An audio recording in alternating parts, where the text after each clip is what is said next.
As pessoas usam dinheiro para facilitar as suas trocas voluntárias de bens escassos. Se um certo indivíduo dedica a sua energia para produzir vacas, produzir leite ou produzir cadeiras, etc., não é a coisa mais viável você pegar as suas cadeiras e sair pela rua trocando cadeiras por vacas e depois vacas por comida e depois por roupa. É mais fácil você usar dinheiro, que serve para facilmente trocar os bens econômicos. O dinheiro precisa ser fácil de carregar, precisa ser duradouro para que você possa facilmente fazer trocas com ele. Você pode carregá-lo com você e comprar coisas com ele. A possibilidade de transferir dinheiro também é importante. O fato dele não estragar, por exemplo, se eu usasse tomates como moeda, eles estragariam facilmente, então eles não seriam uma forma eficiente de guardar a minha riqueza. Eu perderia minha riqueza e, portanto, eu teria que gastar meus tomates rapidamente para que eles não estraguem, e assim eu não poderia poupar e não poderia investir. E é muito importante.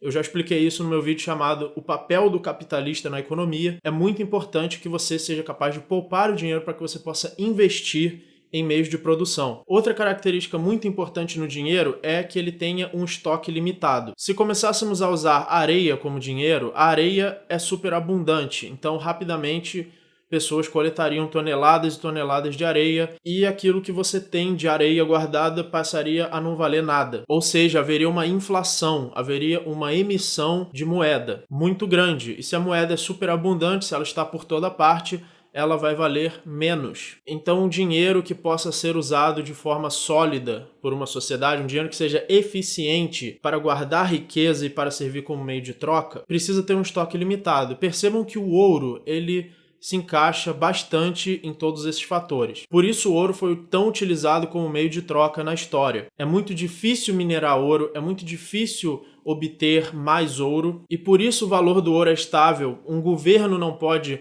criar ouro do nada. Então, se você tem ouro, você tem uma certa segurança de que a sua riqueza está sendo preservada. Hoje em dia existe muita mineração de ouro com a tecnologia, existem máquinas gigantes que mineram ouro numa velocidade absurda, então existe sim alguma inflação de ouro, ele não é perfeito nesse sentido, mas espero que vocês tenham entendido as características básicas que fazem um dinheiro ser um meio eficiente de guardar riqueza e fazer trocas, e foi assim que surgiu o dinheiro de papel que nós usamos hoje. O que era o dinheiro de papel? Ele nada mais era do que um certificado de que você tinha certa quantidade de ouro no banco, porque papel pode ser produzido com a maior facilidade, com um custo muito baixo, principalmente na era moderna. Você pode pegar uma impressora e imprimir milhares de notas. O dinheiro de papel, originalmente, era um certificado de que você tinha certa quantidade de ouro no banco. E por isso as pessoas compravam esse dinheiro de papel. Na verdade, elas não compravam.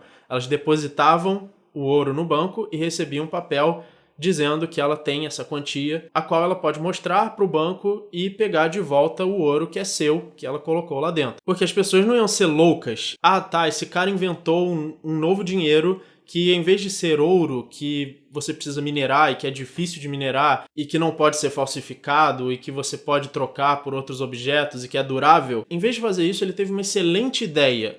Eu vou pegar papéis e escrever coisas em cima do papel e essa vai ser a moeda aceita. Não é que alguém achou que isso era uma ideia genial e começou a dar o seu ouro em troca de pedaços de papel, que podem ser facilmente falsificados e facilmente produzidos em quantidade ilimitada a um custo muito baixo. Não, as pessoas queriam um certificado de que elas tinham aquele ouro, porque isso eliminava um dos problemas do ouro, que é a dificuldade de carregar, transportar. Então você poderia ter um certo certificado de um banco e às vezes sacar isso até em outro banco. Eu ainda vou fazer um vídeo mais detalhado sobre dinheiro, mas por enquanto eu quero chegar ao ponto do dinheiro que nós usamos hoje. O dinheiro que nós usamos hoje, ele era baseado no ouro, ou seja, o valor do dinheiro era proporcional ao valor do ouro, que é o chamado padrão ouro. Nos Estados Unidos, o dólar já se baseou no padrão ouro. E a partir de um certo momento, eles aboliram o padrão ouro e disseram o seguinte: bom, nós podemos imprimir quanto dinheiro a gente quiser, dane-se o ouro, dane-se qualquer recurso escasso que seja difícil de se obter. Agora nós que controlamos o Banco Central vamos imprimir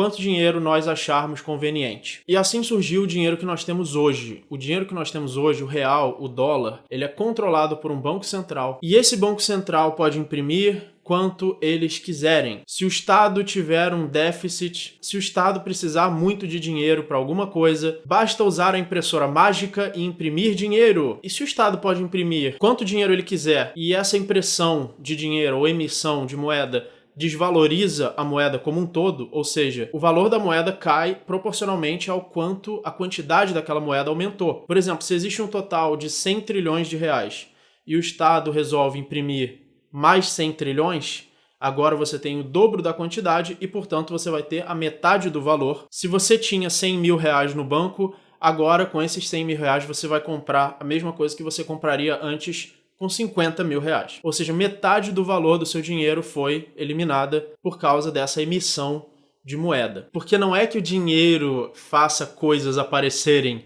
como comida, mobília. O dinheiro não produz essas coisas. Alguém precisa produzir essas coisas através de meios de produção, através de trabalho, através de investimento. O dinheiro é só um meio de troca universal pelo qual você pode comparar quanto disso vale quanto daquilo, quantas cadeiras valem aquela mesa. O dinheiro permite você medir essas coisas e você fazer as trocas voluntárias que sejam mais vantajosas para você, mais lucrativas e que no final das contas vai fazer com que as pessoas produzam e consumam aquelas coisas que mais valem a pena ser produzidas e que mais valem a pena ser consumidas.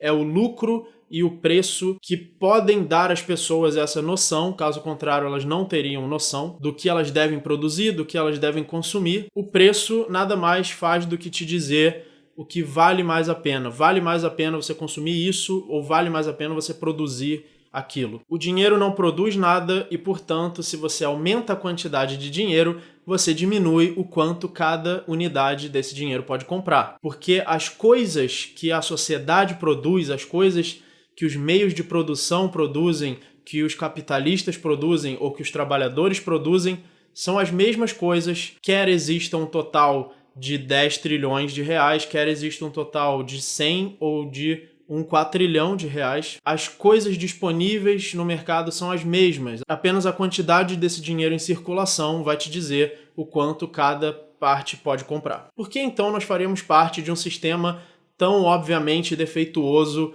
quanto o Banco Central emitindo moeda à vontade, de forma centralizada, a sua riqueza estando à mercê a qualquer momento de ser diminuída pela emissão de moeda? Por que raios você participaria disso? Por que você não usa ouro no seu dia a dia? Ou por que eles não inventam uma forma de você guardar essa riqueza sem que alguém possa emitir moeda e eliminar o valor do seu dinheiro, ou seja, gerar inflação? Bom, acontece que as pessoas não fazem isso porque elas querem. Elas fazem isso porque elas são obrigadas por lei. A moeda é de curso forçado. O Estado obriga você a usar. O Estado brasileiro obriga estabelecimentos comerciais a usarem real. E é por isso que as pessoas usam real, porque se elas não aceitarem, elas vão ter o seu estabelecimento fechado ou podem ser presas. E não porque elas pensam, nossa, eu acho uma muito boa ideia você ter uma impressora de dinheiro infinito e eu não ter e eu usar esse mesmo dinheiro. O resultado disso é drenar a riqueza de quem produz e transferir para quem não produz. Porque afinal, quem tem uma impressora infinita não precisa produzir nada. Você pode simplesmente imprimir dinheiro e consumir de quem está produzindo. Por que raios você produziria alguma coisa se você não precisa fazer isso para lucrar? E se você produzisse, como raios você saberia que você está fazendo a coisa que mais vale a pena economicamente? Lembre-se que não é possível saber o que mais vale a pena ser produzido se você não pode comparar os preços através de uma moeda universal e forte. E o Estado não faz isso. O Estado não vende os seus serviços, ninguém compra voluntariamente os serviços do Estado, ninguém contrata o Estado, ninguém contratou o Banco Central, ninguém escolheu usar a moeda real, ninguém assinou um contrato dizendo que se comprometeria a usar o real. Isso foi imposto por lei, imposto pelo monopólio da força do Estado. E, portanto, não há como calcular se o Estado está sendo produtivo, se ele não oferece seus serviços no mercado. Tampouco ele tem qualquer incentivo para oferecer qualquer serviço, ou seja, o Estado não produz. Ele é um vampiro. Ele suga os recursos de quem produz e transfere para quem não produz. É claro que isso gera também uma mudança na produção, e um dos exemplos mais claros dessa mudança são as guerras. Guerras são caríssimas, pessoas jamais iriam voluntariamente aceitar um contrato ou um trabalho onde elas se matam e morrem. As guerras, como nós conhecemos na nossa história moderna, só podem acontecer por causa do monopólio da força e do monopólio do dinheiro. O Estado pode emitir a quantidade que ele quiser de dinheiro, comprar a quantidade que ele quiser de armas, fazendo assim com que a produção do mercado seja direcionada para isso, porque é isso que está gerando lucro. Porque o Estado tem dinheiro para comprar armas, isso gera lucro, empresas passam a produzir isso e deixam de produzir outras coisas. Pessoas morrem lutando na guerra porque elas são obrigadas, porque elas vão ser acusadas de crime de traição se elas não morrerem pelo Estado. Elas são literalmente escravizadas, porque obrigar alguém a fazer um trabalho contra a sua vontade é escravidão. Portanto, guerras entre Estados são possíveis apenas através de escravidão, e basicamente é assim que a moeda de curso forçado estatal transforma você num escravo. Ela faz você trabalhar para os interesses daqueles que não produzem, enquanto drena os recursos daqueles que produzem. E se isso não acontecesse, é claro, os produtores no livre mercado poderiam investir muito mais, poderiam investir em meios de produção cada vez mais eficientes, que produzissem cada vez mais riqueza, mas eles não fazem isso porque eles acabam atendendo o consumo da classe dos corporativistas, daqueles que usam o Estado para dominar o mercado através da força, através de leis, de restrições, de regulações. Os corporativistas, os grandes magnatas, os grandes bilionários são, de certa forma, aqueles que controlam o Estado e que usam o Estado a seu favor. Isso não é o verdadeiro capitalismo. O capitalismo de verdade, ele acontece no livre mercado, quando existe livre concorrência, e o corporativismo é o contrário da livre concorrência, são grandes empresas impedindo a concorrência através da força do Estado. Hoje em dia nós temos uma solução para fugir disso, que é o Bitcoin. O Bitcoin é uma criptomoeda, uma moeda criptografada, uma moeda que não pode ser controlada por um controle centralizado, que tem um estoque limitado, ela não pode ser hackeada, porque a criptografia é extremamente pesada e seria praticamente impossível fazer isso. Ela não está em lugar nenhum fisicamente, então você não pode destruir, não existe uma central do Bitcoin, não existe um banco central do Bitcoin, não existe um governo controlando o Bitcoin, ninguém pode criar Bitcoins do nada. Existem regras matemáticas para criar Bitcoins e mesmo essas regras têm um limite, um certo dia vai ser impossível criar novos bitcoins, e hoje em dia já é muito difícil e fica cada vez mais difícil pelo próprio programa. E eu vejo o Bitcoin como uma forma de fugir do vampirismo do Estado, ou seja, é uma forma através da qual aqueles que produzem honestamente, aqueles que não vivem às custas da vampirização da produção dos outros, podem se proteger, porque você pode guardar a sua riqueza em Bitcoin, e o Estado pode imprimir reais, imprimir dólares. Isso não vai retirar o valor do Bitcoin, pelo contrário, isso vai aumentar o valor do Bitcoin. Então, se você pode ter uma moeda que não inflaciona, que é fácil de transferir, que é durável, que tem todas as características de uma moeda forte, você pode guardar a sua riqueza nessa moeda, e assim grande parte da vampirização do Estado não vai ser possível. Se os produtores investirem em Bitcoin, a sua riqueza não será perdida, ela poderá ser investida no livre mercado, principalmente na hora de uma crise, na hora que o Estado mais precisar imprimir dinheiro, que é uma atitude que vai causar mais crise ainda. Afinal, o Estado não produz nada quando ele imprime dinheiro, ele só atrapalha mais ainda o funcionamento do livre mercado, e nesse momento é que você vai ter a sua riqueza mais preservada se você guardá-la numa moeda forte, como por exemplo o Bitcoin. E quanto mais as pessoas verem a economia estatal ruindo e a economia do Bitcoin florescendo, mais elas vão migrar para o Bitcoin, maior vai ser o poder aquisitivo do Bitcoin, porque será uma moeda mais usada, mais aceita, e isso faz ela se valorizar. O aumento da demanda faz ela valorizar. A moeda estatal tem a sua oferta aumentada artificialmente pelo Estado, pela falsificação infinita de dinheiro, e por isso o Bitcoin é uma excelente forma de gradualmente enfraquecer o Estado,